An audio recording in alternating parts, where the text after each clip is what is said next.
আসসালামু আলাইকুম ওয়া রাহমাতুল্লাহি ওয়া বারাকাতুহু। বিসমিল্লাহির রহমানির রহিম। নারায়ণগঞ্জ হাই স্কুল অ্যান্ড কলেজের নবম শ্রেণীর সুপ্রিয় শিক্ষার্থীবৃন্দ, আশা করছি তোমরা সুস্থ থেকে লেখাপড়া চালিয়ে যাচ্ছ এবং আসন্ন পরীক্ষার প্রস্তুতি গ্রহণ করছো। আজ আমি তোমাদের উদ্দেশ্যে ইসলাম ও নৈতিক শিক্ষা বিষয়ের অধ্যায় 4 পাঠ 10 বিষয়বস্তু স্বদেশ প্রেম এই বিষয় কেন্দ্রিক আলোচনা পেশ করব, পাঠদান করব। তোমরা মনোযোগ দিয়ে এই বিষয়টি শুনবার চেষ্টা করবে, তাহলে বিষয়টি ভালোভাবে উপলব্ধি করতে পারবে। প্রিয় শিক্ষার্থীবৃন্দ, আমাদের বিষয়বস্তু হচ্ছে স্বদেশ প্রেম। স্বদেশ মানে হলো নিজ দেশ বা নিজ মাতৃভূমি, নিজ জন্মভূমি। আর প্রেম মানে ভালোবাসা, অর্থাৎ যে স্থানের আলো বাতাসে আমরা প্রতিপালিত হই, আমরা বেড়ে উঠি, সে স্থানই হলো স্বদেশ। যেমন আমরা বাংলাদেশে প্রতিপালিত হচ্ছি, বেড়ে উঠছি,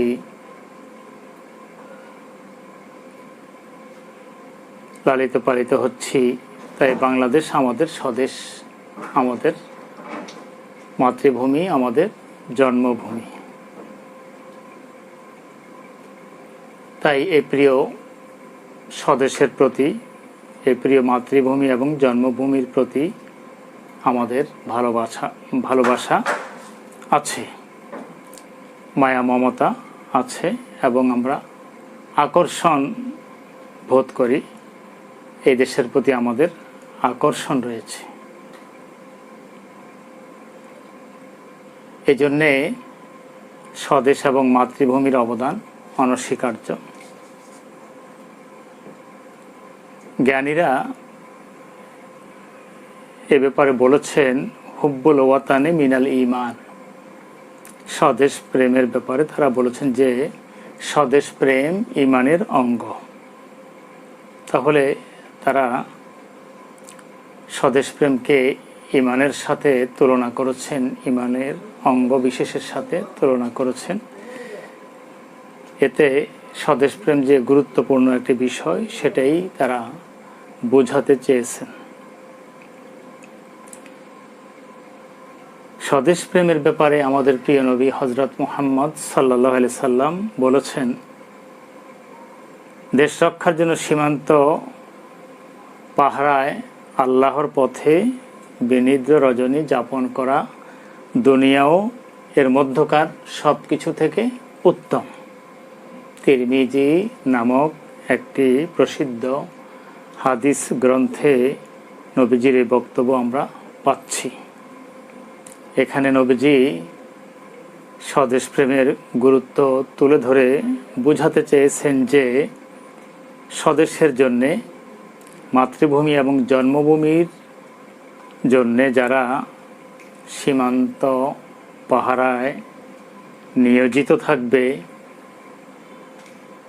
তারা রজনী যাপন করবে, রাত যাপন করবে, তো তাদের জন্যে দুনিয়া এবং এর মধ্যে যা কিছু রয়েছে মূল্যবান দ্রব্য সামগ্রী, বলছে সব কিছু থেকে উত্তম এবং উৎকৃষ্ট হচ্ছে তার এই কাজটি, অর্থাৎ স্বদেশের সীমান্তে প্রহরার যে কাজ, এটি কতটা গুরুত্ববহ, কতটা গুরুত্বপূর্ণ, এটি আল্লাহ এবং রাসূলের কাছে কতটা মূল্যায়নযোগ্য, এই হাদিস থেকে তা অনুমিত হয়।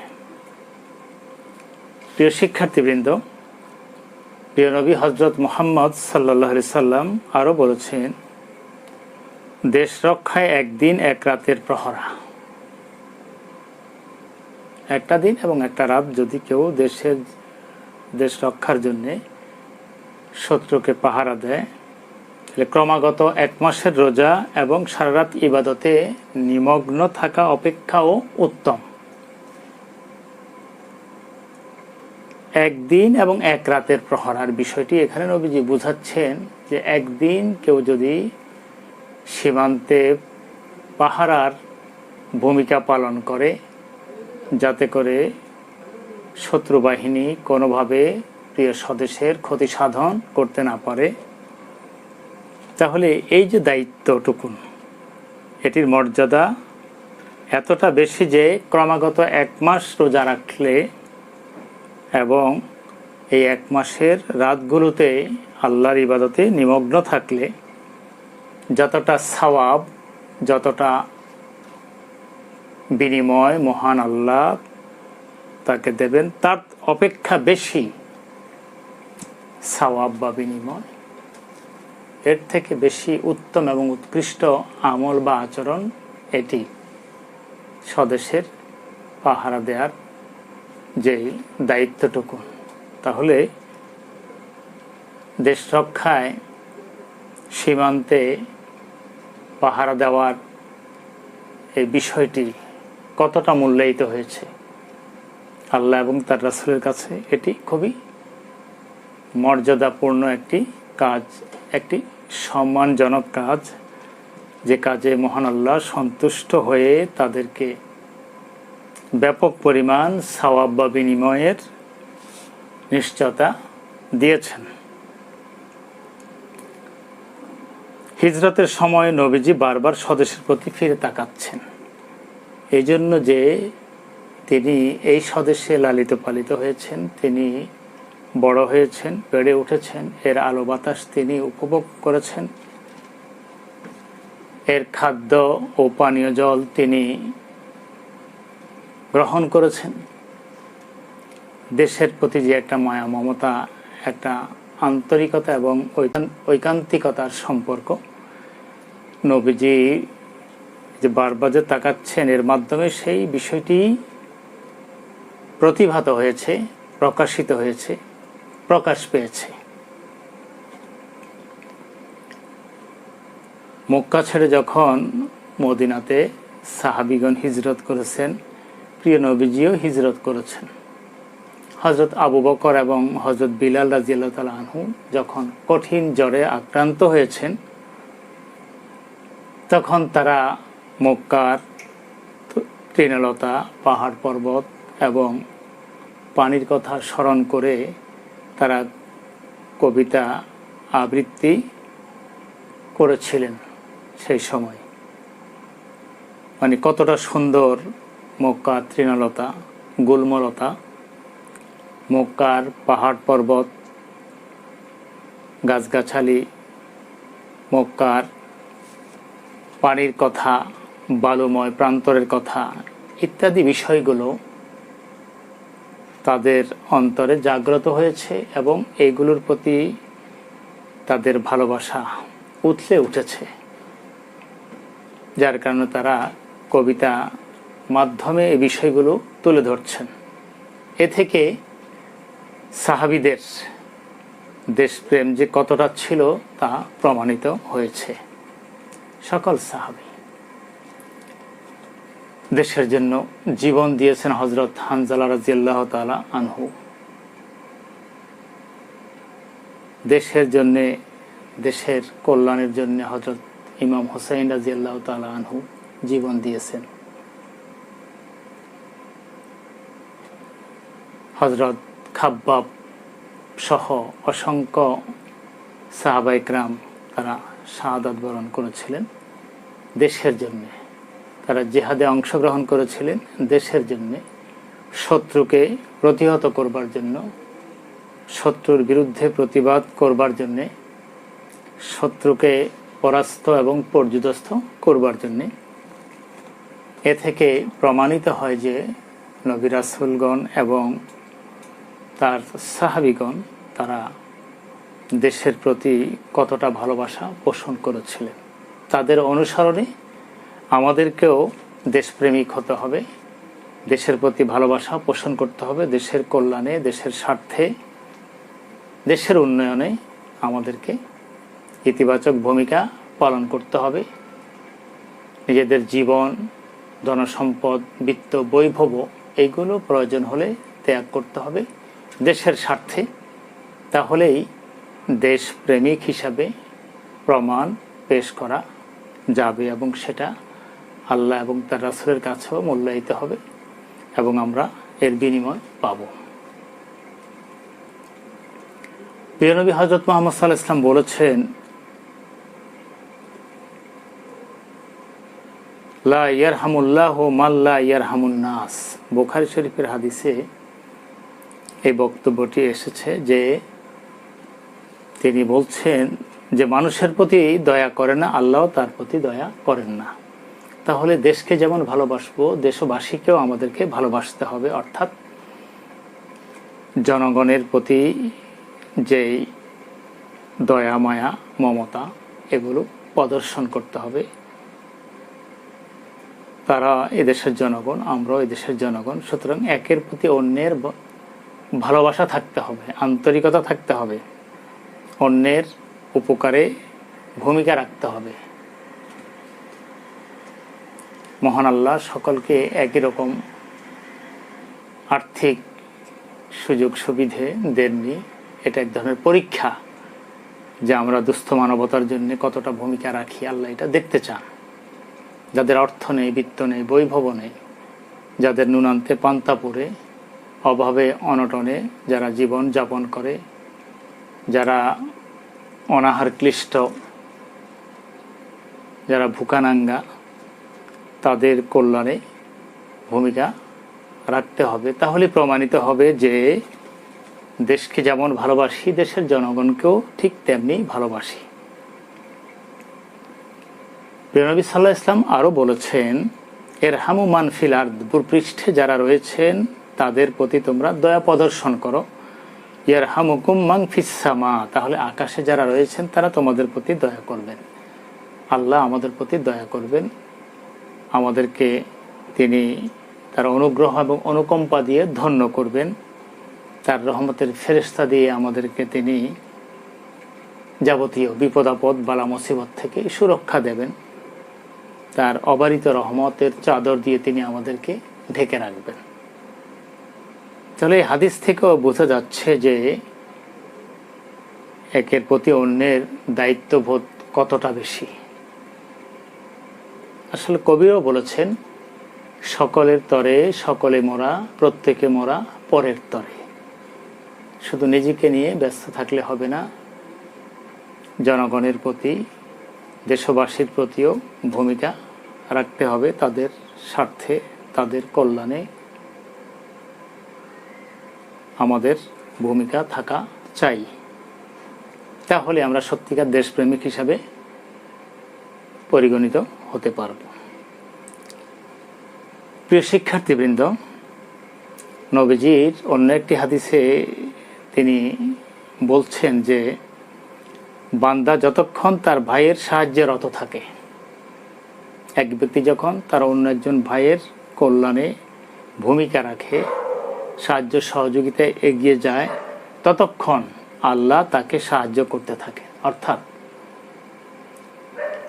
আমরা যদি কারো সাহায্যে নিজেকে নিয়োজিত রাখি, যতক্ষণ আমি অন্যের সাহায্যে, অন্যের সহযোগিতায়, অন্যের কল্যাণে, অন্যের উপকারে আমি ভূমিকা রাখব, ঠিক ততক্ষণ মহান আল্লাহর পক্ষ থেকে আমিও সাহায্যপ্রাপ্ত হব, আমিও কল্যাণ প্রাপ্ত হব।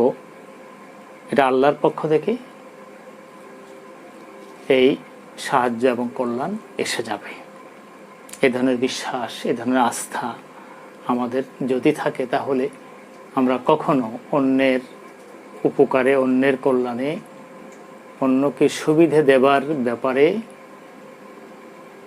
পিছপা হতে পারি না, বরং আমরা এগিয়ে যাব যে হ্যাঁ, অন্যের কল্যাণে আমি এগিয়ে থাকব, অন্যকে সহযোগিতা দিব, সুবিধে দিব।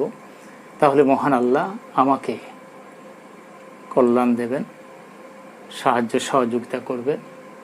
আল্লাহর পক্ষ থেকে অনুগ্রহ এবং অনুকম্পা এবং আল্লাহ পাকের নেয়ামত দ্বারা আমরা ধন্য হতে পারব। প্রিয় শিক্ষার্থীবৃন্দ, দেশবাসীর প্রতি যে ভালোবাসা, এই ব্যাপারে মহান আল্লাহর যেই ঘোষণা বা তার যে বক্তব্য সূরাতুল হুজুরাতের মধ্যে আমরা দেখতে পাই। আল্লাহ বলছেন, ইন্নামাল মুমিনুনা ইখওয়া, অবশ্যই মুমিনগণ অর্থাৎ বিশ্বাসীগণ পরস্পর ভাই ভাই। অর্থাৎ মহান আল্লাহ মুমিনদেরকে, বিশ্বাসীদেরকে ভ্রাতৃত্বের বন্ধনে আবদ্ধ করে দিয়েছেন। আমরা কখনো এই ভ্রাতৃত্বের বন্ধনকে ছিঁড়ে ফেলতে পারি না, উপেক্ষা করতে পারি না, এই বন্ধনকে আমরা অগ্রাহ্য করতে পারি না, বরং ভ্রাতৃত্বের এই বন্ধন আমাদেরকে সুদৃঢ় করতে হবে। ভ্রাতৃত্বের স্বর্ণ শৃঙ্খলে আমাদের নিজেদেরকে বেঁধে নিতে হবে। তাহলে আমরা সত্যিকার মুমিন হব এবং সত্যিকার দেশপ্রেমিক হব। আর নবীজি বলছেন, আল মুসলিম আখুল মুসলিম, একজন মুসলিম একজন মুসলিমের ভাই। কোরআন এবং হাদিসের বক্তব্য একই রকম। মুমিন মুমিনের ভাই, কোরআন বলেছে, আর হাদিস বলছে মুসলিম মুসলিমের ভাই। আমরা যেমন মুসলিম তেমন আমরা মুমিন। মুমিন মানে হলো বিশ্বাসী, মহান আল্লাহর প্রতি অবিচল আস্থা ও বিশ্বাস এবং ইমানের প্রমৌলিক বিষয়গুলোর প্রতি বিশ্বাস রাখলে তিনি মুমিন হন। সাথে সাথে এই বিশ্বাসের সাথে মিল রেখে যখন বাস্তব জীবনে মানুষ শরীয়তের বিধিবিধানগুলো মেনে চলে, তখন তিনি মুসলিম হিসাবে পরিচিত হন। সেই অর্থে মুসলিম মানে আত্মসমর্পণকারী, আত্মনিবেদনকারী, মহান আল্লাহর বিধিবিধানের সামনে আত্মসমর্পণ করা, আত্মনিবেদন করা এবং আল্লাহ পাকের হুকুমের তাবেদারি করা, তার আনুগত্য প্রদর্শন করা। প্রিয় শিক্ষার্থীবৃন্দ, একজন মুমিন একজন মুসলিম এইভাবে করে সে দেশপ্রেমিক হবে এবং দেশের জন্য সে দোয়া করবে এবং দেশবাসীর সাথে সে মিলেমিশে বসবাস করবে এবং অন্যের কল্যাণে সে এগিয়ে আসবে, সহযোগিতার হাত বাড়িয়ে দেবে। প্রিয় নবী সাল্লাল্লাহু আলাইহি সাল্লাম আরও বলেছেন, আন্নাসু বানু আদামা ও আদামু মিন তুরাব, সকল মানুষ আদম সন্তান, আদমেরই সন্তান। অর্থাৎ হযরত আদম আলাইহিস সালাম তিনি আমাদের আদি পিতা।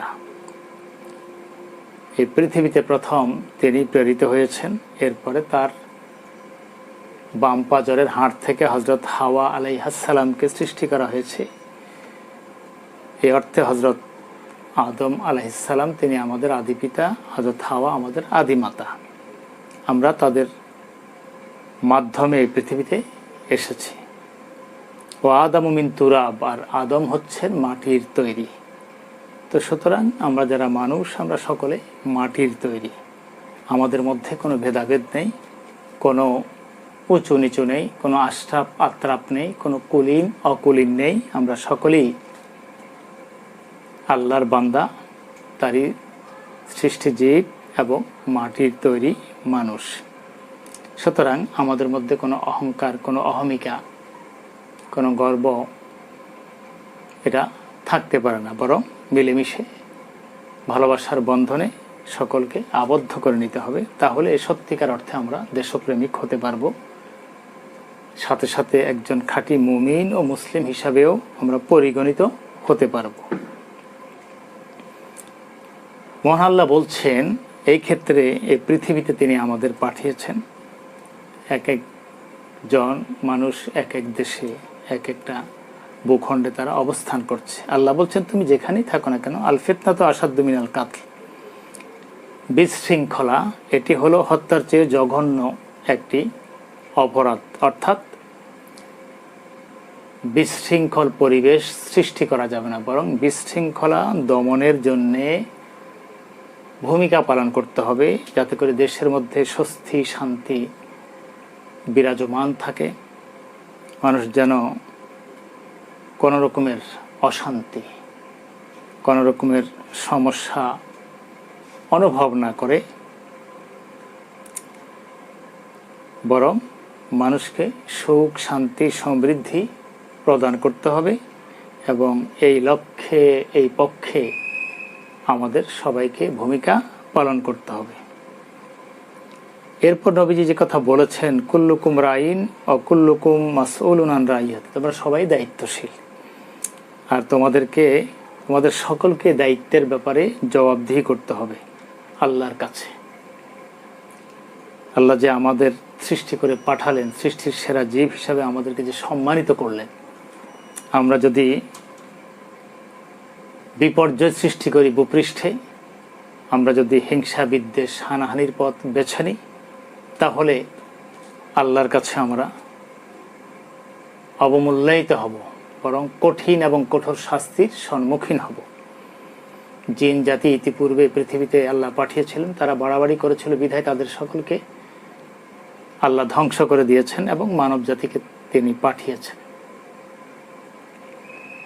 এবং মানব জাতিকে পাঠিয়ে তিনি বলেছেন, ইন্নী জাইলুন ফিল আরদি খলিফা, ভূপৃষ্ঠে আমি আমার খলিফা অর্থাৎ প্রতিনিধি আমি সৃষ্টি করতে চাই। ফেরেশতারা বিরোধিতা করেছে। আল্লাহ বলেছেন যে আমি যা জানি তোমরা তা জানো না। অর্থাৎ মহান আল্লাহ মানুষের পক্ষে কথা বলেছেন, মানুষকে তিনি সম্মান দিয়েছেন, মর্যাদা দিয়েছেন। অনেকগুলো জিনিস সামনে হাজির করে ফেরেশতাদেরকে নাম বলতে বলেছেন, তারা পারেনি। হযরত আদম আলাইহিস সালামকে যখন বলা হলো যে এই বিষয়গুলো, এই বস্তুগুলোর নাম তুমি বলে দাও, তিনি এক এক করে বলে দিলেন। এদিক থেকে প্রমাণিত হলো যে মানুষের জ্ঞান ও বিজ্ঞানে মানুষকে সমৃদ্ধশালী করা হয়েছে, মানুষের জ্ঞান প্রজ্ঞা অনেক বেশি। তো আমরা সৃষ্টির সেরা জীব, সকলের উপরে মানুষ সত্য, তাহার উপরে নাই। এই যে আমরা আশরাফুল মাখলুকাত, সৃষ্টির সেরা জীব, আমাদেরকে দেশপ্রেমিক হতে হবে। তাহলে আমরা যে সেরা, আমরা যে উৎকৃষ্ট, আমরা যে উত্তম সম্প্রদায়, এটা প্রমাণিত হবে। প্রিয় শিক্ষার্থীবৃন্দ, আমরা যে দেশে বসবাস করছি, আমাদের এই প্রিয় জন্মভূমি, প্রিয় মাতৃভূমি বাংলাদেশ, যাকে আমরা সোনার বাংলা বলি, আসলেই এখানে সোনা ফলে। এখানকার গাছগাছালি, এখানকার নদী সমুদ্র, এখানকার জমিগুলোতে যে ফসল, গাছগুলোতে যে ফল, শস্য শ্যামলা, আমাদের এই মাঠ সবুজে ভরা, ছায়া ঘেরা, মায়া ঘেরা।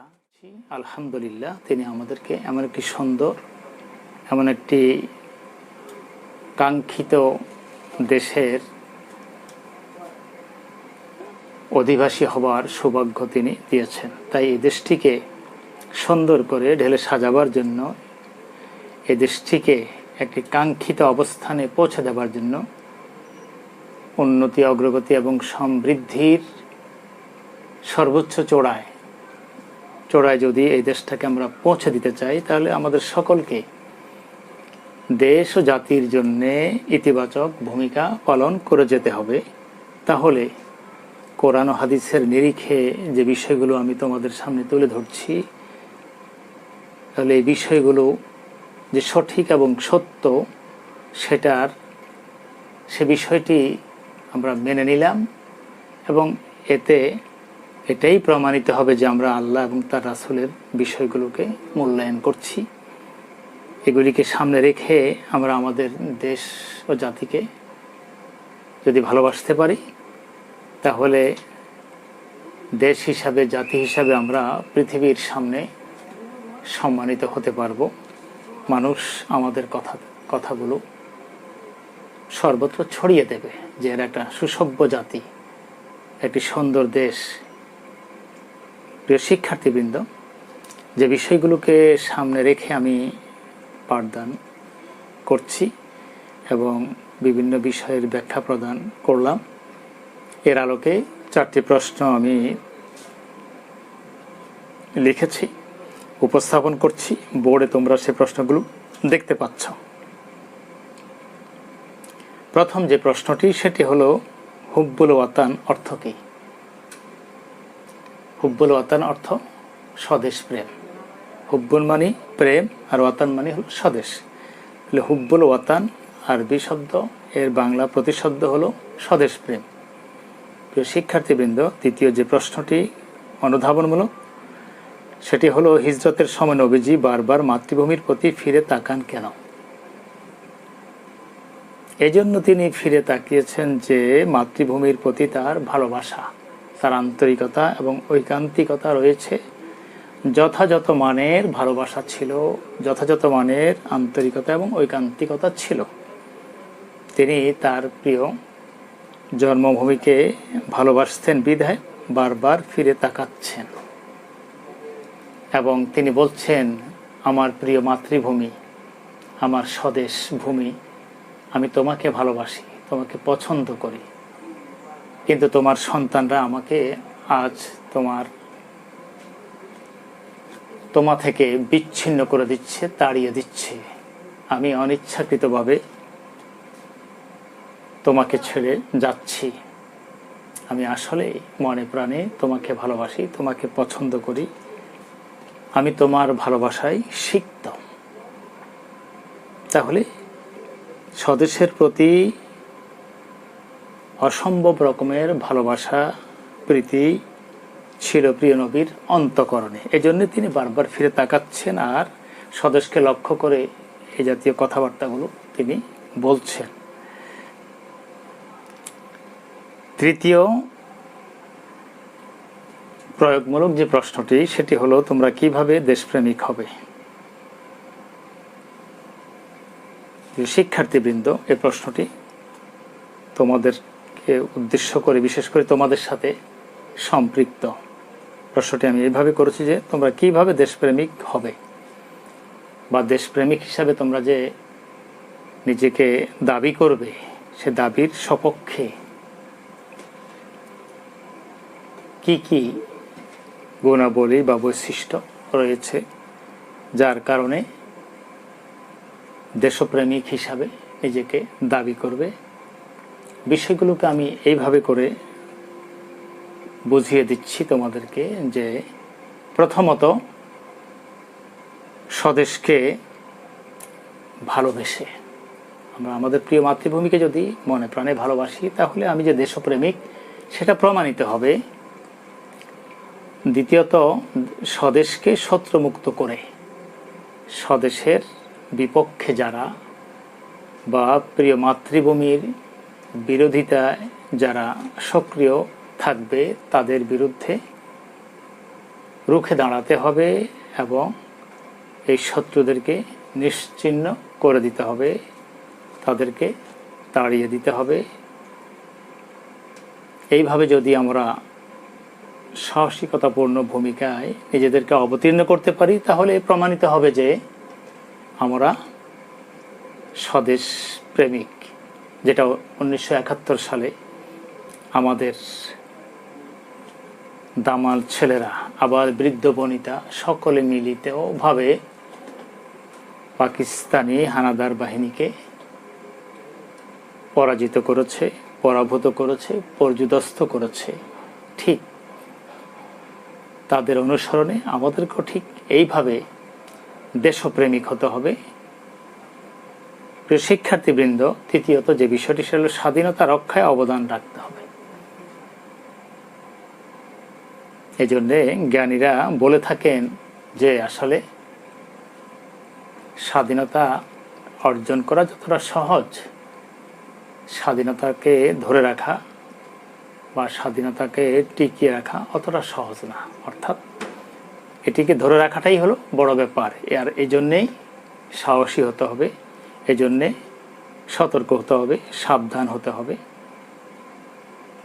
কারণ অরক্ষিত স্বাধীনতা মানেই হলো পরাধীনতা। তাই স্বাধীনতাকে সুরক্ষা দিতে হবে। এই ভূখণ্ডকে শত্রুমুক্ত রাখবার জন্যে আমাদেরকে সতর্ক, সচেতন ভূমিকা রাখতে হবে। সদা সর্বদা দেশের কল্যাণে সক্রিয় থাকতে হবে। প্রিয় শিক্ষার্থীবৃন্দ, চতুর্থত যেটি, সেটি হলো স্বদেশবাসীকে ভালোবেসে। আমাদের দেশবাসী যারা রয়েছেন তাদেরকে ভালোবাসতে হবে। আর তাদেরকে ভালোবাসার বিষয়টি আমি কোরআন হাদিস দিয়ে তোমাদেরকে বুঝিয়ে দিয়েছি যে আল্লাহ এই ব্যাপারে কি বলেছেন, রাসূল কি বলেছেন। অর্থাৎ ভালোবাসা থাকতে হবে, হিংসা থাকতে পারবে না, বিদ্বেষ থাকতে পারবে না, অন্যের ক্ষতি সাধন করবার মনোবৃত্তি থাকতে পারবে না। বরং ভালোবাসা উজাড় করে দিতে হবে, যাতে করে নিজেদের মধ্যে কোনো বিভেদ না থাকে, যেন সকলে মিলেমিশে কাঁধে কাঁধ মিলিয়ে হাতে হাত রেখে আমাদের প্রিয় মাতৃভূমির কল্যাণে এগিয়ে যেতে পারে সকলে মিলে। প্রিয় শিক্ষার্থীবৃন্দ, পঞ্চম যে বিষয়টি সেটি হলো দেশের স্বার্থবিরোধী কাজে কাউকে সাহায্য না করা। দেশের স্বার্থবিরোধী কাজে কোনো ব্যক্তিকে কোনোভাবেই সহযোগিতা প্রদান করা যাবে না, সহযোগিতা দেব না, দেওয়া উচিত নয়। এইভাবে যদি বিষয়টি আমরা প্রমাণ করতে পারি, তাহলে আমরা যে দেশপ্রেমিক এটা তখন প্রমাণিত হবে। ষষ্ঠ যেটি, সেটি হলো দেশের সম্পদ রক্ষণাবেক্ষণ করে। দেশের যে ধনসম্পদ আছে কোনোভাবেই এর ক্ষতি সাধন করা যাবে না, এবং কেউ ক্ষতি সাধন করবে সেই সুযোগও দেয়া যাবে না। দেশের স্বার্থ সুরক্ষার জন্যে আমাদেরকে দায়িত্ব পালন করতে হবে, সতর্ক পদক্ষেপ নিতে হবে। এইভাবে করে 6টি পয়েন্ট আমি যেভাবে বলেছি, এই বিষয়গুলো ভালো করে স্মৃতিতে রেখে সেই মোতাবেক তুমি তোমার নিজের ভাষায় যদি ব্যাখ্যা দাও, তাহলে প্রয়োগমূলক প্রশ্নের জবাব হয়ে যাবে। তো শিক্ষার্থীবৃন্দ,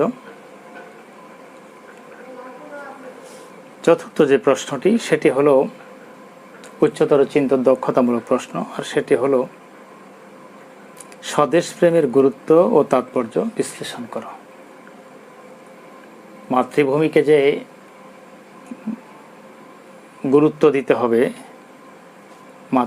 মাতৃভূমিকে যে ভালোবাসতে হবে, মাতৃভূমির জন্য যে আমাদের ভূমিকা পালন করতে হবে, দায়িত্ব পালন করতে হবে, এর কল্যাণে যে নিজেকে ব্যস্ত রাখতে হবে, নিমগ্ন রাখতে হবে, এই যে প্রেম ভালোবাসা, এই যে দেশের প্রতি আন্তরিকতা ঐকান্তিকতা, এটা কতটা গুরুত্বপূর্ণ এবং কতটা তাৎপর্যবহ,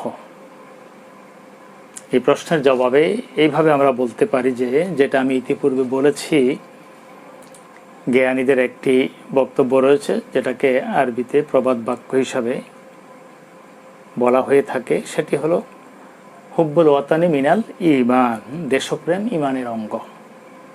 তাহলে জ্ঞানীরা দেশপ্রেমকে ঈমানের অঙ্গ বলেছেন। ঈমান ছাড়া যেমন মুমিন হওয়া যায় না, মুসলিম হওয়া যায় না, মহান আল্লাহর কাছে প্রিয়ভাজন হওয়া যায় না, তার রাসূলের কাছে প্রিয়ভাজন হওয়া যায় না, ঠিক একজন মুমিন তাকে দেশপ্রেমিক হতে হবে সত্যিকার মুমিন হতে হলে। দ্বিতীয়ত যে বিষয়টি সেটি হলো সীমান্ত পাহারা। এই হাদিসটি আমি ইতিপূর্বে বলেছি, সীমান্ত পাহারা দুনিয়া এবং এর মধ্যকার সব কিছু হতে উত্তম। তাহলে দেশের সীমান্তে পাহারা দেয়া, শত্রুরা যাতে করে প্রিয় মাতৃভূমির ক্ষতি সাধন করতে না পারে এবং অসৎ উদ্দেশ্যে মাতৃভূমিতে অনুপ্রবেশ করতে না পারে, এই ক্ষেত্রে যে সীমান্তে দায়িত্ব পালন করা,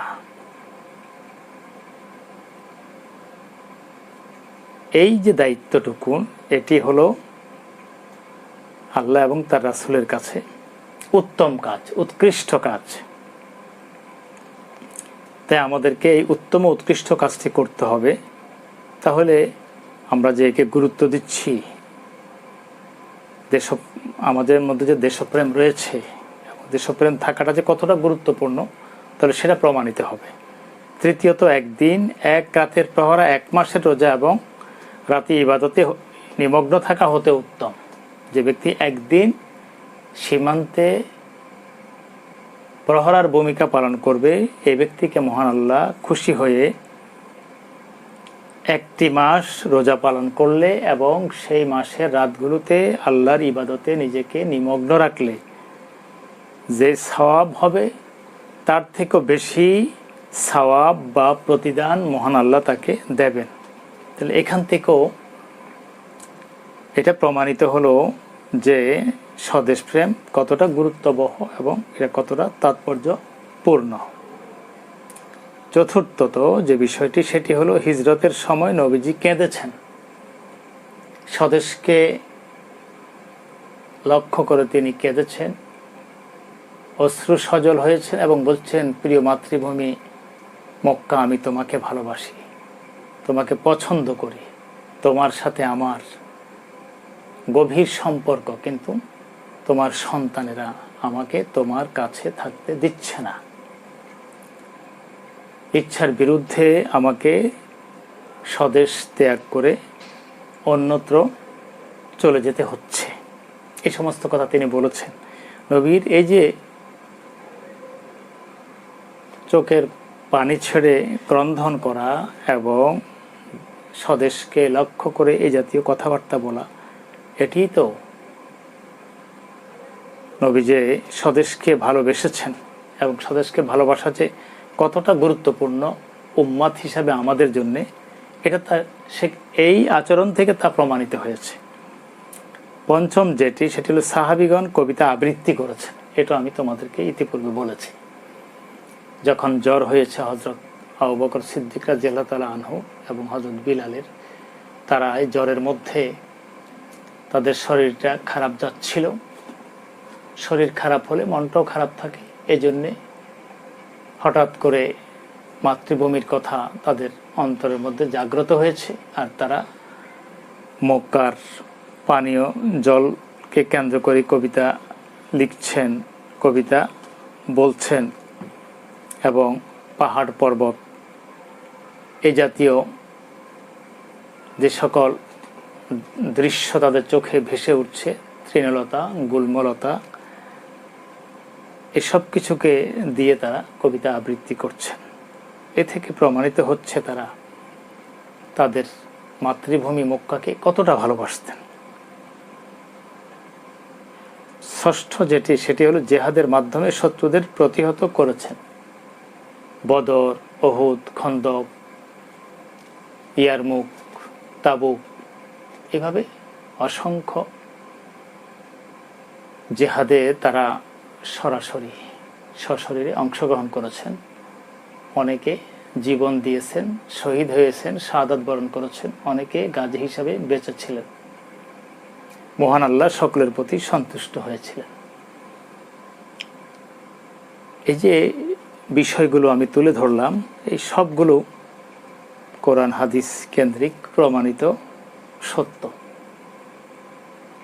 প্রিয় শিক্ষার্থীবৃন্দ, এইভাবে করে যদি নবী রাসূলদেরকে আমরা অনুসরণ করি, সাহাবীদের অনুসরণ করি এবং জ্ঞানীদের বক্তব্যগুলোকে যদি আমরা মূল্যায়ন করি, তাহলে এ থেকে প্রমাণিত হয় যে দেশপ্রেম বা স্বদেশ প্রেম এটা কতটা গুরুত্বপূর্ণ, কতটা তাৎপর্যবহ। তাই আমাদের উচিত আমাদের প্রিয় মাতৃভূমিকে ভালোবাসা এবং মাতৃভূমির স্বার্থে, মাতৃভূমির কল্যাণে আমাদেরকে ইতিবাচক ভূমিকা পালন করা। মহান আল্লাহ আমাদেরকে আমাদের প্রিয় মাতৃভূমিকে ভালোবেসে মাতৃভূমির কল্যাণে কাঙ্ক্ষিত ভূমিকা রাখার তৌফিক দান করুন।